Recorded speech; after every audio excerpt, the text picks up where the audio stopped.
In this fourth presentation of speakers from the event hosted by 19 nurses and the Manchester Innocence Project, we're going to examine extracts from 3 further speakers. The first of these speakers is Dr. Roger Norwich. Dr. Norwich was a locum consultant who worked in paediatrics and also has a lot of medico-legal experience. He featured in the December press conference that was held by Mark MacDonald, and although he's not part of the panel of experts that have submitted reports to the Criminal Cases Review Commission, I know that he has done work for the defence, and perhaps a bit more than people actually realise. In this extract from the talk of Dr. Norwich, he explains some of the important details from his perspective related to Lucy's case. Yeah, the GMC and some of the doctors in here will know from their own experience, the GMC refuses to engage with doctors who have reported breaches for relating to the Crown versus Letby. The Faculty of Forensic Medicine, which acts under the governance of the Royal College of Physicians, states that to act as a medical witness, a doctor must stay on the medical register and be licensed, even if retired. And in that case, only give opinions on issues that had occurred during the practice of that particular witness. The faculty states that there is no way around this. The faculty is wrong. The advice, the guidance, the rules, the ethics, all have a coach and horses run through them regularly. And those who are complicit are the police, some lawyers, the CPS, some judges, despite the rules being set out very carefully in the Criminal Procedure Rules 2020 and currently in the Consolidated Procedure Rules 2025, the practice as advised is not adhered to. In the case of Lucy Letby, one of the experts giving evidence concerning neonates during the events of 2015 to 2016 had retired from clinical practice in 2007 and was not formally trained as a neonatologist. He worked on the instructions of the Cheshire Police without being licensed by the General Medical Council whilst he was producing all of the evidence, so-called, prior to the trial. In the Crown versus Letby, another expert had had substantial restrictions on his medical practice in the time adjacent to giving medical evidence, but it's unclear if any of this was given to the defence, and post-trial his name disappeared completely from the General Medical Register. So neither of the 2 main CPS-appointed experts have any published academic papers regarding air embolism or insulin, which were 2 of the main features in the trial. And the first has no peer-reviewed papers at all, the second only having 8 papers from 25 years ago. None of these had any relevance to the trial. Both had been subject to complaints to the GMC, and the main expert, Dr. Evans, had been criticised by judges on several occasions, both in Northern Ireland and much more recently during the trial when Lord Justice Jackson reported to Judge Goss that he had significant concerns. However, this was completely ignored, and Dr. Evans was allowed to continue giving evidence, much to the surprise of many people. So how did we get here? There's a catalogue of medical experts who've participated in conviction of innocent people over many years. Probably the most notorious was Sir Bernard Spilsbury in the 1930s, whose work almost certainly led to the deaths by hanging of totally innocent people. More recently, there have been notorious cases of miscarriage of justice, examples being in the case of Sally Clark and Angela Cannings that most of you will have heard of. They were both eventually exonerated of murdering their babies. But 2 doctors in that case, Sir Roy Meadow and Dr. Alan Williams, a consultant histopathologist, were subsequently accused of serious professional misconduct as a result of their evidence. Meadows having given totally inaccurate statistical evidence outside his field, and Williams due to failure to disclose evidence. Professor David Southall, a paediatrician, and Dr. Arnhem Bentavin, a child psychiatrist, were also held to account over the false conviction of Sean Jenkins for murder, who was eventually exonerated after spending 6 years in jail. More closely related to the Lucy Letby case, Dr. Martin Moore-Platt, a neonatologist, was involved in the wrongful conviction of Donna Anthony in 1998. She was exonerated after 6 years. Dr. Ward-Platt was struck off the GMC register for a while, but interestingly, he had been appointed to be Dr. Dewey Evans' wingman in this particular case of Crown versus Letby, and he in fact died fairly suddenly and was replaced by Dr. Sandy Bowen. An interesting theme pervades the connections between some of the doctors disciplined by the GMC years ago for having been involved in some of the above serious miscarriages of justice. And some of the expert witnesses and other medical witnesses in the Lucy Letby trial seem to have had some connection, at least with the ideas that had been purveyed by Drs. Southall, Meadows, etc. Dr. Evans appears in the case of Lucy Letby to have had some suspicions regarding some form or other of Munchausen's by proxy, as it might have related to Lucy Letby. And it seems there's also a considerable interest in that area, which is now called FII, fabricated or induced illness, by Dr. Bowen. So there's little effective control regarding the quality of experts. Experts who regularly give evidence in court are largely self-anointed because there is no control over who can call themselves an expert. In practice, an expert is an expert if they can persuade a lawyer or the court to instruct them, regardless of whether either body have got the knowledge to distinguish between a genuine expert and a charlatan. Really, such an assessment can only be made properly by a body of peers. The Lucy Letby trial showed that some experts were manifestly inappropriate and failed to meet recommendations of the Royal Colleges or failed to be properly regulated by the GMC. Regardless, the police and the Crown Prosecution Service appointed them anyway. The court allowed evidence from these experts, one of whom was not even licensed when they were working for the police, and others who had been restricted by the GMC.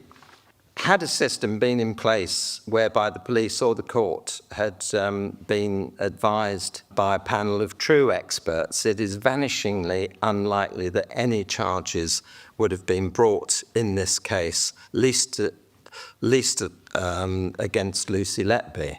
Instead, pseudoscientific expert evidence, which has since been roundly rejected by senior members of the medical profession, have been allowed to override common medical knowledge and medical sense. In 2011, the Law Commission produced a report of expert evidence in criminal proceedings in England and Wales. This had been prompted by a House of Commons Science and Technology Committee report in 2005 called Forensic Science on Trial, which in itself had been prompted by the scandals of Angela Cannings and Sally Clark. There were 22 recommendations, and although the government 2.5 years later subsequently conceded concern about some of the problems that had been raised by that report, they decided that the cost of savings by ignoring those recommendations overrode the problems of miscarriage, valuing money and convenience over justice for victims of the court process. It seems government and the judicial system don't care very much about this type of injustice. They don't care particularly about the many people who are in jail, as described a moment ago. And they don't care about faulty medical evidence being used.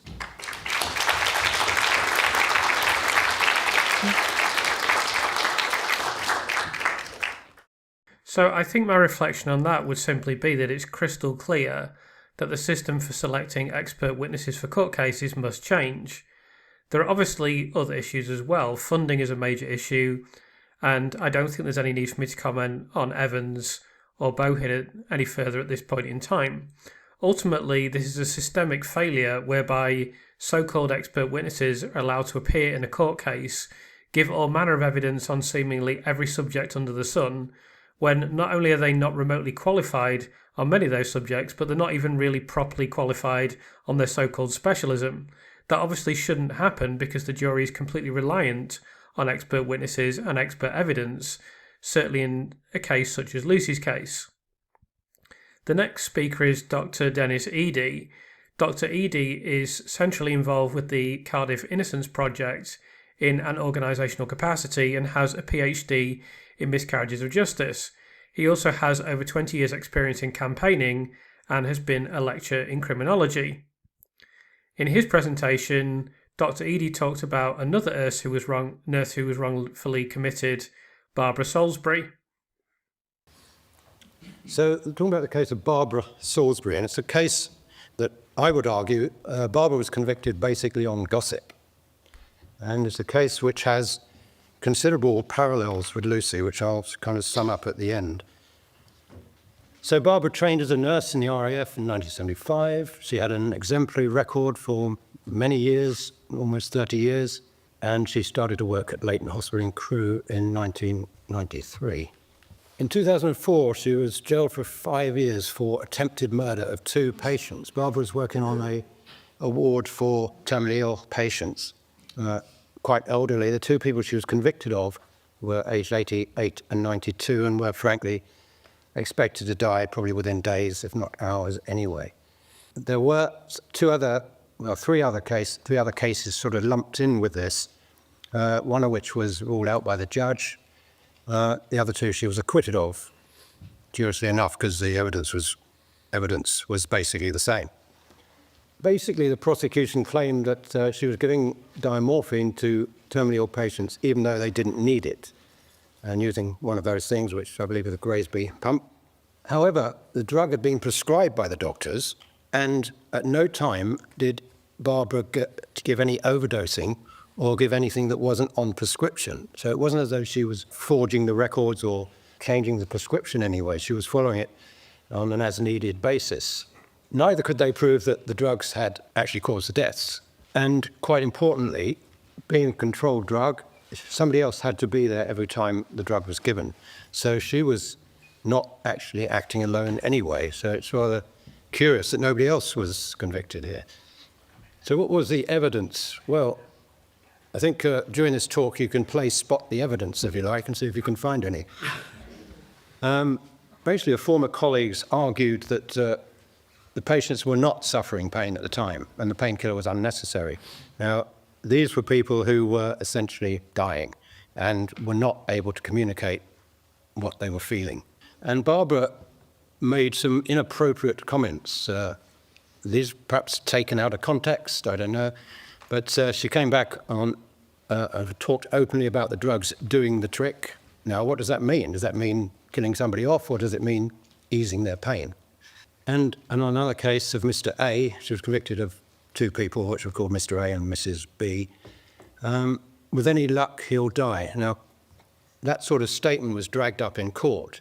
Now, what does that mean? Does it mean we've probably all been in a situation where someone we love is dying, and you have that very bizarre experience of actually wishing that the person you love will die because it's just dragging on. So that may have been what she meant by that comment, if indeed she made that comment at all. Bear in mind that it was 2 years later that you got to trial. And those of you who work in the medical profession, well, I'm sure, do you remember all your patients from 2 years ago going through? Probably not, in detail anyway. So in the case of Mrs. B, it was said that Mrs. Salisbury had persuaded the prescribing doctor that the patient was in pain, while the medical notes and other nurses suggested otherwise. So in the medical notes, one of the other nurses had written, no pain recorded or whatever. The doctor said, well, he would not have made the diamorphine prescription had he not been told the patient was in pain. And those who jointly administered the diamorphine said that they felt pressurized to do so by Mrs. Salisbury.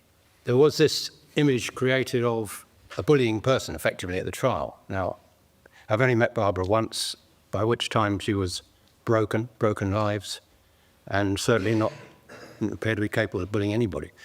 But there are people in the nursing profession, I've certainly come across in my career in care work, that there are some people who are quite abrasive and rather pompous about the way they go about things. I don't know whether Barbara was like that or not, but that's a possibility. But does that mean you committing attempted murder?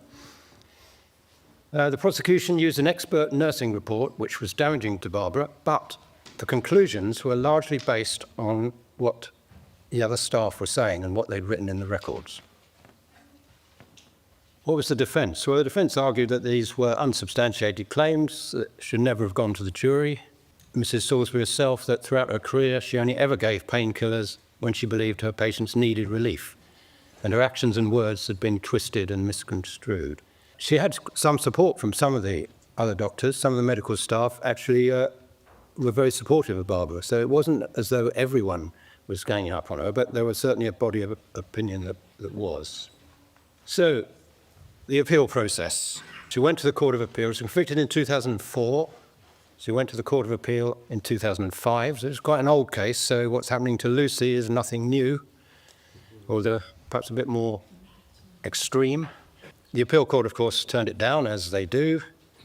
She then went to the Criminal Cases Review Commission, largely based on the contradictions and motivations of other staff, and her husband in particular was very adamant about the prescripting, the way the things had been prescribed, and he was basically saying the responsibility here is the doctor's and not Barbara's. And she had 3 trips to the CCRC before she came to us at the Cardiff Law School Innocence Project.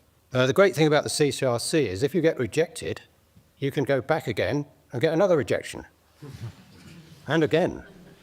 So by the time she came to us in 2019, she had already been rejected 3 times by the Criminal Cases Review Commission. So in April 2020, we made another application, which again was rejected in November 2020. That's quite quick, actually, for the CCRC. They normally take considerably longer to reject our cases than that. So we started off our application in a rather strange way, really. Basically, you can read that, but basically saying, well, it's a bit difficult to argue this case because we can't see that there's any criminal activity gone here. So how do you unravel that if you can't actually identify that anything has been done wrong? So that's the way we actually started the application. So we could see no basis for this conviction, so how do you argue it? But fortunately, we had some brilliant students who managed to think up some arguments anyway. So those are our main grounds of our application, which I'll talk through these briefly in a moment. So our students found some interesting legal precedents, and then a number of fair trial issues. Some of these will ring bells with Lucy Letby's case, failure to use defence expert reports. Does that sound a bit familiar? Mrs. Salisbury's psychological health at the time of the trial. A conviction against the weight of the evidence. That was a bit of a repeat of what had gone before, but we thought we'd put it in anyway. And what we might call a perfect storm and new evidence emerging from a Healthcare Commission report which came as a result of Barbara's conviction. So what was this case law? Quite an old case, Bollum. The principle established that medical professionals were not acting negligently purely because their action differed from other professionals, even if theirs was a minority view. So medical science is not an exact science. There are different views, different interpretations of things. And what that piece of case law suggested was, well, just because somebody takes a different view and takes a different action, as long as that action is reasonable, then there's no offence or no negligence occurring there. In this next segment, Dr. Eady then went on to talk about the parallels between Salisbury's case and that of Lucy Letby. And the Healthcare Commission statements constituted new evidence, not least because some of the people who had made statements to the police during the original inquiry said to the Healthcare Commission, well, I did say that, but I didn't expect it to go this far. And so that people's statements were a bit different, and we went through these. We identified them for the CCRC that, this statement has changed here, this has changed here. Not drastically, but it's changed enough to influence the pattern of things that are going to happen. So what was the CCRC's response? Obviously, I've summarised it a bit, but this was basically the nub of it. They dismissed it pretty briefly. They said the Bolam and Bolitho argument was not significantly different to the judge's trial direction, that the jury could concentrate on what was acceptable nursing practice at the time. Well, that's not actually the point we were making.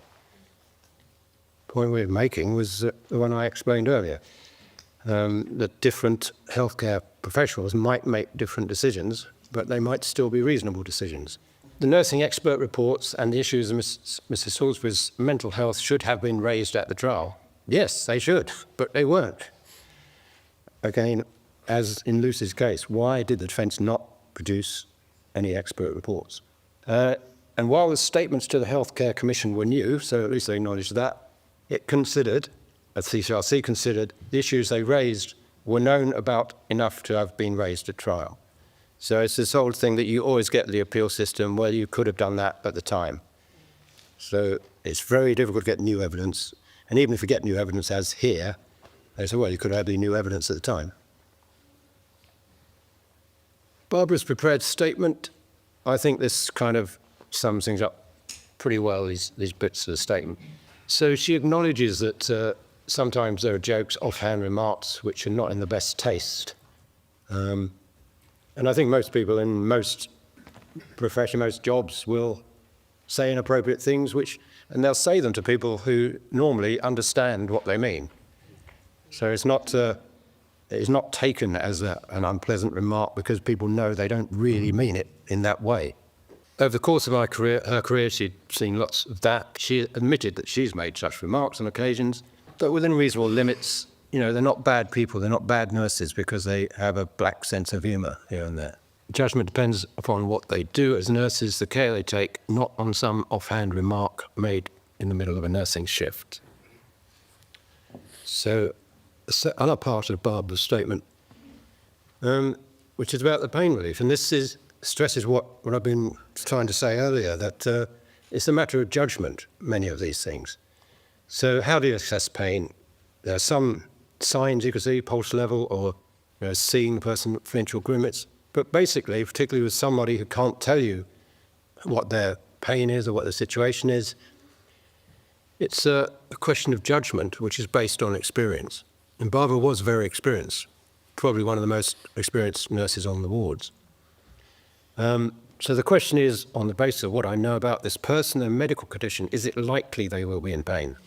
I approach it from a position of compassion and professional nursing judgment. That is what I wish to happen to me or my parents or my loved ones. So that was Barbara's position, which seems to me to be a pretty reasonable position. So to conclude, what are the parallels with Lucy Letby's case? I mean, listening to the earlier speakers, it really does fit very closely, and I'm sure Barbara would appreciate support because this case is still being argued now.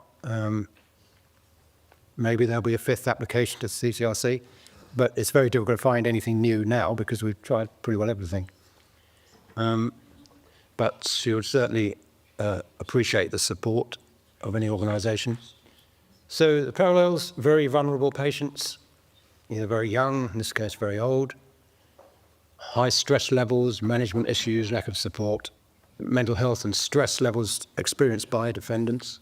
Similar incidents happened when the defendants were not there. So as in Lucy's case, we know that babies died when she wasn't there.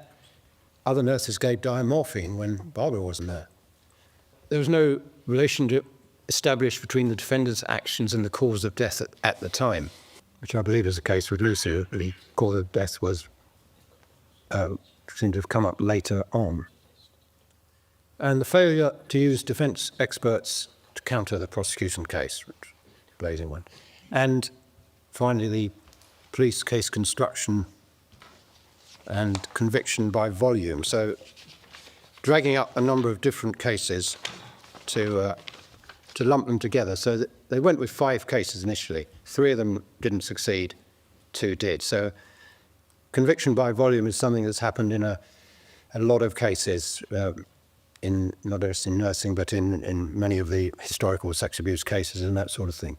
So you drag in as many people as you can, because if you've got those numbers, people will say, well, there must be something. There's five people there, or whatever. Okay, so yeah, Barbara kindly agreed for me to talk about this, and the case is still ongoing. They're still trying to get some sort of support, and I think as has come out already today, when people are wrongly convicted, one of the most important things, the thing that keeps them going, the thing that keeps them alive, is support from people like you, and the fact that somebody actually cares about it. So any sort of support you can give to people in this situation is greatly appreciated. Thank you.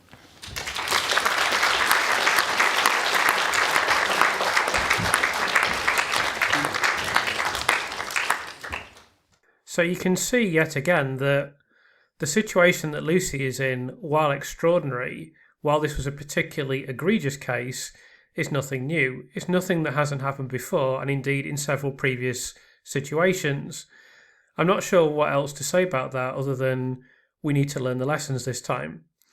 When Lucy is exonerated, it will be enormous, it will be front page news, and it will be written into British history indelibly. It's important that societally we take advantage of this opportunity to reform the system, and that should come across with regard to every aspect of failure associated with this travesty. It must involve the NHS, it must involve the criminal justice system, it must involve the police. It's very clear that all of those 3 critical institutions have major systemic problems, and we can't just sweep this under the carpet and say, oh well, that was a bit of a cock-up, never mind, we'll just carry on the way that we were before. I noticed that at the time of recording this, it's recently been reported that the police will face no consequences regarding Hillsborough, which is an absolute insult, obviously, to all of the people that died on that tragic day in 1989 and the families of those victims. It's very clear that something needs to change. It should be clear anyway from Lucy's case, but given that this has been going on for decades and that Britain is essentially the world leader in failing in this area of so-called killer nurses, we cannot pretend any longer that our system is satisfactory or competent. In this third and final extract, Will Powell spoke about the sad, premature and unavoidable death of his child, Robbie Powell. This was a very moving presentation. My name's Will Powell. My 10-year-old son died in 1990 of Addison's disease. It was suspected 4 months before he died in the hospital that Dr. Dowie Evans worked. They ordered the ACTH test. They didn't do it. They didn't tell my wife or I that it was suspected. They communicated to the general practitioners that Robert was suspected of Addison's disease, that he needed the ACTH test, and that he should be referred immediately back to hospital if he becomes unwell.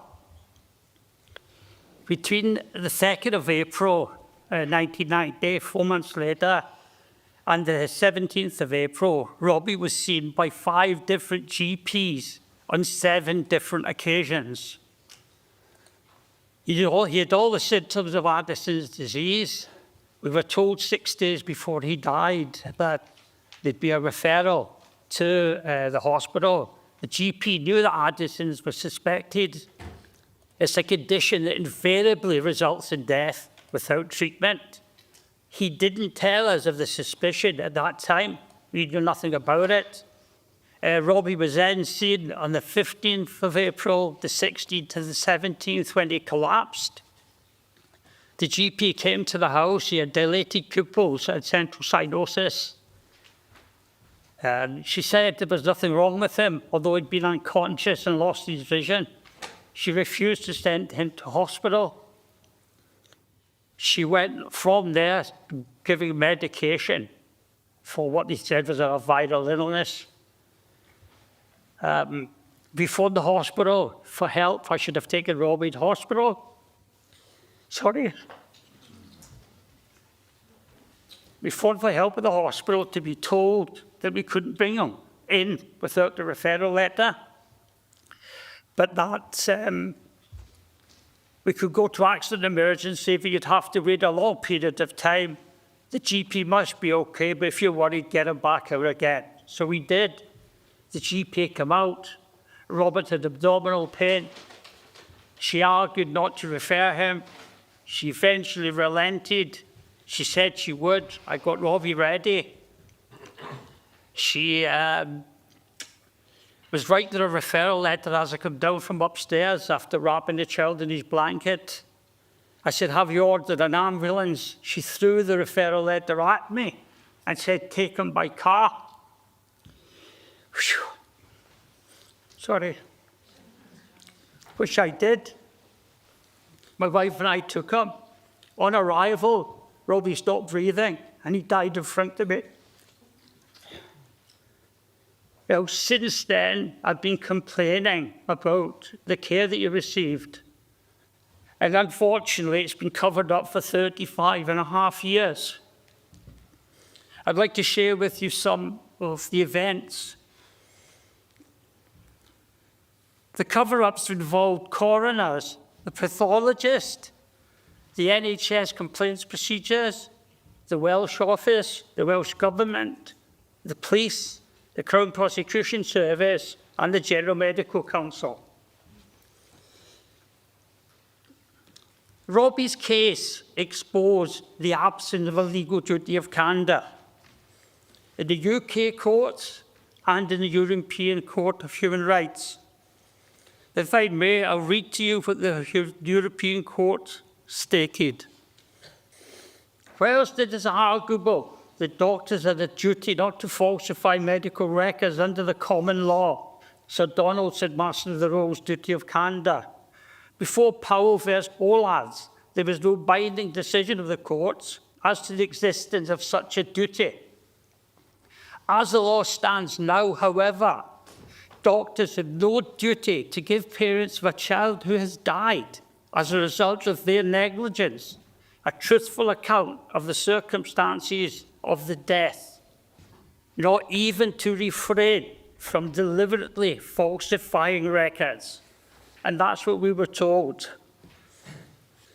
2 criminal investigations by the local police, Dyfed Powys, between 1994 and 2000, who incidentally retained the GPs as police surgeons, falsely claimed that there was no evidence of crimes, which was supported by the Crown Prosecution Service in Wales. On the advice of the CPS, the GPs were provided with a letter of immunity to prevent any further or future prosecutions. However, due to my complaints, there was a third independent criminal investigation by DCI Powell between 2000 and 2002, which set out 35 suggested charges: gross negligent manslaughter, forgery, attempting to pervert the course of justice, and conspiracy to pervert the course of justice. In 2003, York CPS accepted that there was sufficient evidence to prosecute 2 GPs and the Secretary for forgery and pervert the course of justice. However, they evaded prosecution as a consequence of the passage of time, which has been caused by the cover-ups for 10 years, by the Welsh Office, the police, the CPS, many others, and the immunity letter that was given to them. Also in 2003, because of my persistence, there was an investigation into Dyfed Powys Police, and they were found institutionally incompetent regarding their next investigations into Robbie's death. Following a 9-year and 5-month legal review that just finished last year, 2 King's Counsels, former Treasury Counsels, it was accepted that the earlier failures of the CPS was responsible for the doctors evading prosecution in the 1990s, and that my 2000 complaints against the CPS Wales were not adequately investigated. In response to the CPS's independent assessor of complaints' recommendation that there should be a remedy to address these serious failures, the Director of Public Prosecution said there is no such remedy available and closed Robbie's case. Not one person has been made accountable for the child's death. Not one doctor, not one police officer, not one CPS prosecutor. There isn't an enormous amount that I can add to that except to say it was very humbling to be present. Finally, I'll just remind people to access the 19 Nurses YouTube channel if you have the opportunity, where all of the talks are available from Manchester, and also you can join the organisation and help with campaigning if you're a healthcare professional. Thank you for watching.